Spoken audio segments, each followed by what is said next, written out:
Do you know what a death knell is? I think I'm pronouncing it right. Death knell. It is the bell tolling for thee. It is the sound made to announce you're done. And when the various news agencies read aloud on their networks the other day, no collusion, no obstruction, that was a death knell for the credibility of the media. And now they are being just eviscerated. Look at this. The Daily Mail, Piers Morgan. The Russia collusion hoax was a disgraceful fake news witch hunt that shames all of Trump's deranged enemies in the media, the FBI in Hollywood, and has probably ensured their worst nightmare, his re-election. Let me give a slow clap for those in the resistance and the regressive leftists who shrieked and shouted and screamed, and you've just given Trump probably his greatest weapon. He can now say it was a witch hunt. Hands down. Avenatti just got arrested. Trump's going to, oh my God, it just gets better and better for this man. Trump's going to stand right up and say, no collusion, no obstruction, Avenatti in jail. What does that mean? That's going to lend a lot of credibility to Trump, who said over and over again, fake news. I've seen comments on Reddit where people are like, maybe Trump's right about the fake news. Maybe he's right when he says they're lying. How many years has it been? I think I'm going to have to agree with Piers Morgan. A disgraceful fake news witch hunt that shames all of Trump's deranged enemies in the media. So it was all, this is by Piers Morgan. Oh, wow. So it was all fake news. The entire 2-year Russia collusion frenzy was based on an absolute falsehood that Donald Trump and his team had colluded with Russians to fix the 2016 election. It's hard to imagine a worse thing to say about someone than that they betrayed their country, that they were traitors to their own people. Do you know what the final circle of hell is reserved for? Betrayers. Those who have no loyalty. It is said that the worst offense you can commit is betrayal. And that's what they painted on Trump. Someone who, for his entire life, has boasted about how he loves America and waved the American flag. Do I think Trump is a good person? I don't, actually. I don't want to say he's a bad person. I just think he's like every other American, but this guy, Trump, is a wealthy, privileged, not someone I'd be a fan of.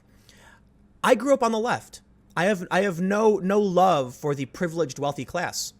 But I think what they're smearing, what they've done to Trump for years, since he decided to run, because he wants to do something with this country. Do I think Trump wanted to run for president because he's evil, mustache-twirling villain who wants to subvert the nation? Of course not.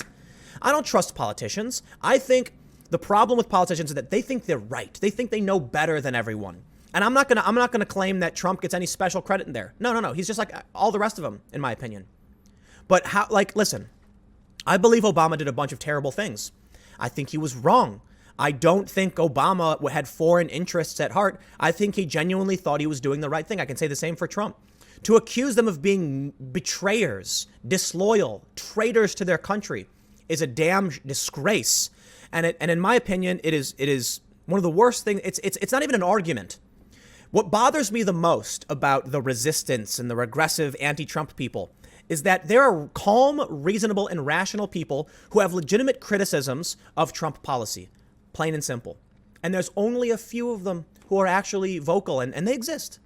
There are people, who want to have a calm, rational discussion and say, hey, man, let's talk about some of the bad things. There are a lot of Trump supporters, high-profile individuals who criticize Trump's foreign policy, and Trump supporters got mad at them. But there's real reasons to criticize the president.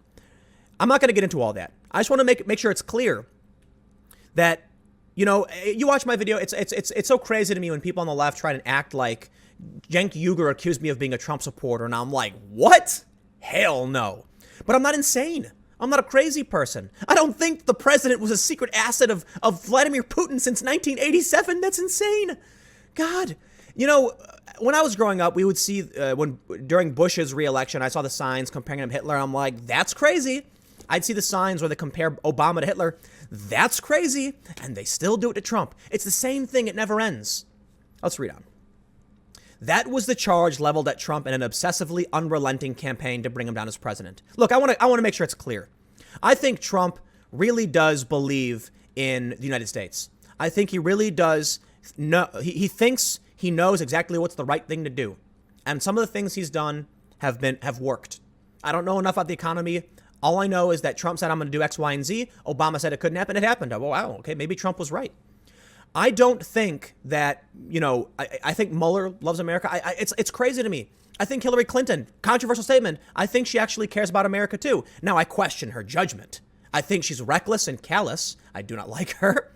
But I don't think there's mustache-twirling villains who want to destroy everything.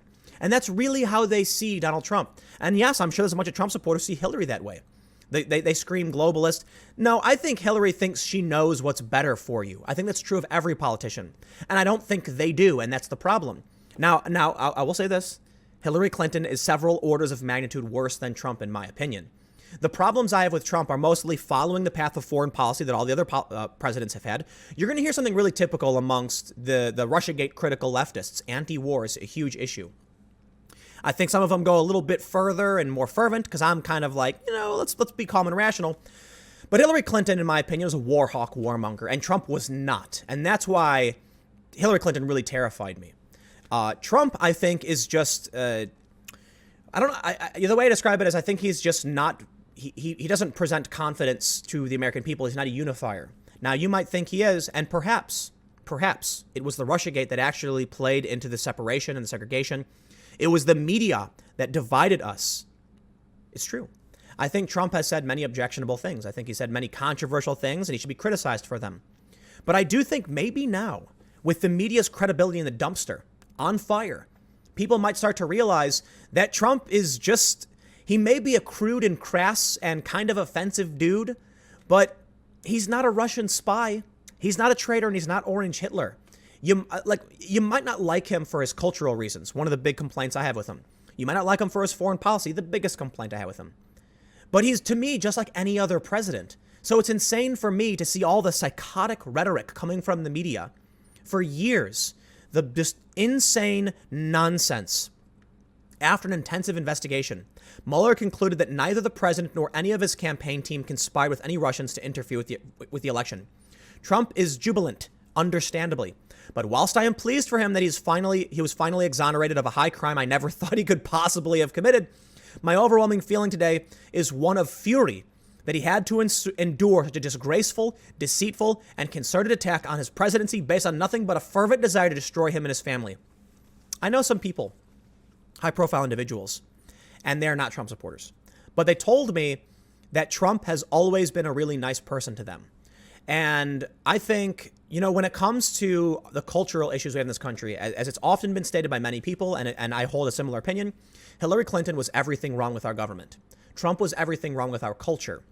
So there's a lot of criticisms, and I think Trump supporters, I think a lot of them understand this because I've talked to some of them, that a lot of people on the left don't think about policy. They don't know about policy. They don't care about policy. They care about cultural representation. And so that's why they really just don't like Trump. He comes off as just very gross to them. I'm kind of tepid in a lot of my opinions. I can understand that feeling. And when I see Trump, I'm kind of like, oh man, So I don't let that affect my judgment, because when you do, you get Trump derangement syndrome. No, I try to sit back and say, well, hold on. Like, he gives me the heebie-jeebies, maybe that's not the right way to put it, but kind of a cringe. But the economy is doing really, really well. And I try to recognize there are people in this country who are suffering who have been truly helped by Donald Trump. So I absolutely respect that. I care. I admittedly, I'll put it this way. I don't care about Donald Trump. I cared about Hillary Clinton. She freaks me out. But when it comes to Trump, he's just kind of like, I expect that to happen. I don't blame Trump. He's not someone I'd particularly enjoy, probably being around. It might be interesting to talk to him. But what I care about more is the people. I care more about the ground level politics. The media is garbage. There was a Max Kaiser. I think it was Max Kaiser and Stacey. I don't know if you know who they are, but they're personalities who do financial stuff. And they said that they constantly heard from the press that Trump was never going to win. Everyone hated him. And then they came to the U.S. because they were in Europe, and they saw these signs for Trump and realized the media was wrong. So to me, I think I'll say this. Trump never really mattered that much to me. For one, I don't care who's in the presidency. If they're doing this foreign intervention stuff, war, bombing, and all that, you're not going to get my support. Never. I will never, ever support anyone who's willing to pull the trigger in that capacity. But I recognize the suffering of Americans who lost their jobs, who are facing the opioid epidemic, who are concerned about the displacement of low-level jobs. And there's a video that I saw of a middle-aged man crying because they reopened a factory in his town. Yeah, middle-aged white guy with a traditional nuclear white family. And he was crying, talking about how they were on the verge of being homeless. He couldn't pay his bills. He had been unemployed for, a year plus. Trump said he would bring the factories back, and they did. And man, that hit me. I felt that. I have empathy. I try to listen to people on the left and the right. And I saw that and I said, that's what's important. You can not like Trump. You can think all these bad things about him, but to drag him as a traitor who wants to betray his own people, and then to see a video of a man crying saying thank you to the president, I was like, I hear you. I really do. I really do. What bothers me is the media is going to drag Trump in this way, which is you cross the line, nonsense conspiracy theory. Get at the real criticisms, by all means. Let's also recognize that he's made the lives better for a lot of people in this country. The economy is doing really, really well. Things are great. It's actually to my detriment. I've been trying to find some contractors that it's so difficult. But to drag him in that way is absurd.